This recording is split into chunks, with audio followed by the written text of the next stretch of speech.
Today, border czar Tom Homan will be in Minneapolis. His first order of business, he's going to meet with Mayor Jacob Frey as President Trump looks to ease tensions between the state and the White House. The president spoke with both Frey and Governor Walz yesterday and posted about it. Fox News contributor Guy Benson joins us now. Guy, so much has changed in 24 hours. Tom Homan in, BOVINO out to his original post, but they say not fired.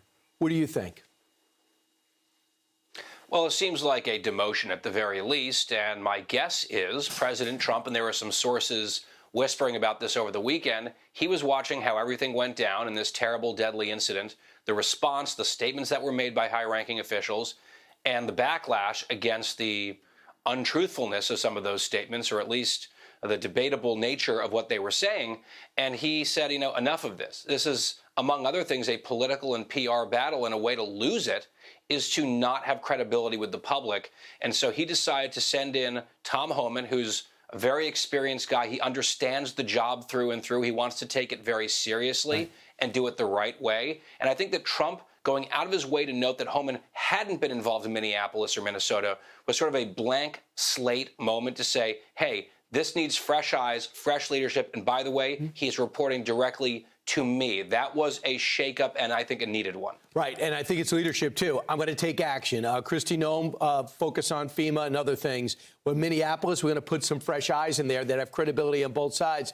The other thing I think to point out, too, Tom Homan's kind of iced out. You notice he wasn't on television for the last 2 or 3 weeks. His focus is going to be on the worst of the worst. And I sense that BOVINO and company were just scooping up some people that I don't think the president was for. I mean, it was about 6 weeks ago when the president was talking about finding a way for people that have been here 20, 30 years or 15, 20 years and finding them a way of have maybe a long-term work visa with a sponsorship and that type of program. That didn't coalesce with what we were seeing. Well, the promise was mass deportations. That applied to anyone in the country illegally, but the focus that they really targeted in terms of their rhetoric and certainly many of their actions was the worst of the worst, people with criminal records. And by the way, in the first roughly year of this Trump administration, according to ICE data, about 70% of ICE arrests were of people with criminal histories in the U.S. So that's a very good batting average. I think the thing spun out of control in Minneapolis, largely due to the left, by the way, and these roving, rogue bands of agitators that are almost like these militias running around, stalking these officers, deliberately interfering in operations, which is a crime. I think these are criminal enterprises in many cases, not just so-called peaceful protests, of course, stoked and egged on the whole way by a lot of these politicians. And I think Trump was right to finally get on the phone with the mayor and the governor. If they want things to change on the ground, they also have to give something, and hopefully Homan can broker that. Hey, Guy, I never heard the governor or the mayor say, hey, I want peaceful protests. What I saw outside that hotel is not peaceful. Hey, I want peaceful protests. But I just heard you bit off the finger of one of the agents. That's not what I'm talking about. They have not called out anything. They've made ridiculous statements like this is about love and sticking up for your neighbor. I looked at Mike Schellenberger last night and says, I would say that almost nobody on the street knows any illegal immigrant. They're out there organized, some of which getting paid. And we see some of the transmissions, taking down license plate, moving like not like a militia, as a militia. Meanwhile, it leads us all towards a government shutdown. So they're talking about to deprive ICE of money. They're not going to fund the DHS, which means no FEMA, which means a government shutdown, means no one gets paid, including the military. Do you think Democrats are going to follow through on their threat?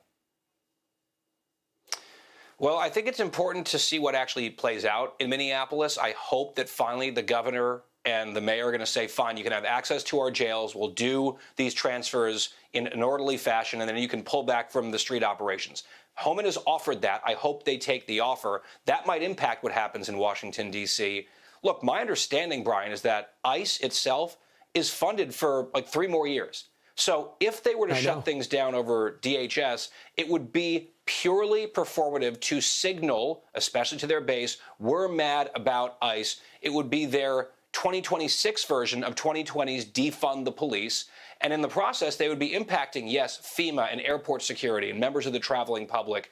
Do they want to shut down the Democrats, our government, again for the second time in 2 years, this time over ICE funding that they can't even stop?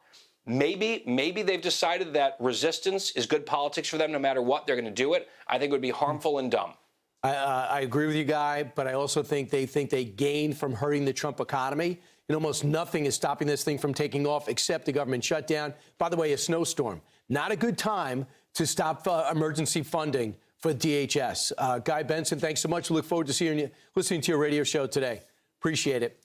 Hey everyone, I'm Emily Campagno. Catch me and my co-hosts Harris Faulkner and Kaylee McEnany on Outnumbered every weekday at 12 p.m. Eastern, or set your DVR. Also, don't forget to subscribe to the Fox News YouTube page for daily highlights.